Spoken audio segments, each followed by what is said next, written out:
Thanks for joining us today. I'm Roland Barris. We are now tied for the longest government shutdown in our nation's history, 3 full weeks.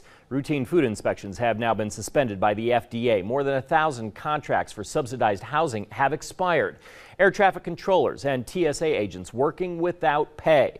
But negotiations to reopen the government are stalled. Instead of a compromise, it looks increasingly like the president is going to consider going around Congress by declaring a national emergency. And the impacts of the president's government shutdown don't stop there. Around 800,000 federal workers, more than half still on the job, are left without a paycheck today. Now banks and credit unions nationwide are lending a hand. We have several different options, including waiving late fees if needed or offering payday advances with 0% interest. And with no end in sight for the shutdown, Idaho Central Credit Union says it will continue to offer this help to its members until it's over. The president is expected to sign a bill headed to his desk that would guarantee furloughed employees are paid retroactively. It's felt a lot more like spring than winter lately. So far this season, the valley has received only a few light snowstorms, and there's a growing concern that we might not have enough water for the summer. Water experts from throughout the state gathered in Boise today to analyze the Idaho water outlook. For a snowpack overall across Idaho, we're sitting below average, not way below average, but I think for overall across Idaho, we're probably in better shape for our snowpack as a whole than we were last year. Our reservoir levels across the state are at near average or below average in some areas. Due to largely a less than normal snowpack last winter. That means, of course, that the carryover wasn't quite as good.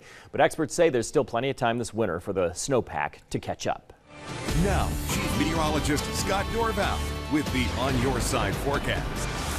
It's just after 5:30 on a day that was pretty pleasant. A little bit of a breeze. Temperatures not quite as warm as yesterday, but a lot of sunshine. 48 in Boise, 47 in Ontario, 46 in Mountain Home today, and colder in Idaho's higher elevations as cool air is beginning to drain into the valleys because of high pressure drifting overhead, blocking everything across Idaho. That's pushing all the moisture right from south to north. That's going to continue to be the case. That moisture will continue to track in that direction.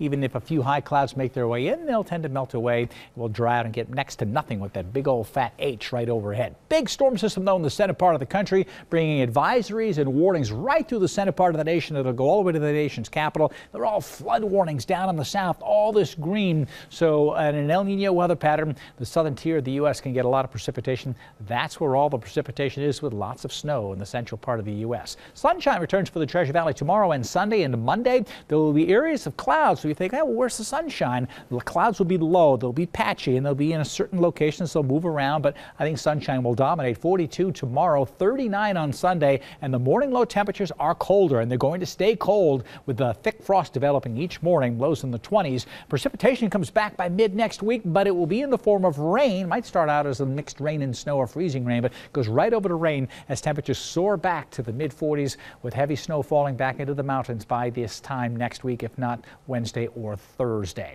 I'll keep you updated online. You can go to my Facebook page and get updates constantly if you like the page. Again, updates will come in as the weather changes.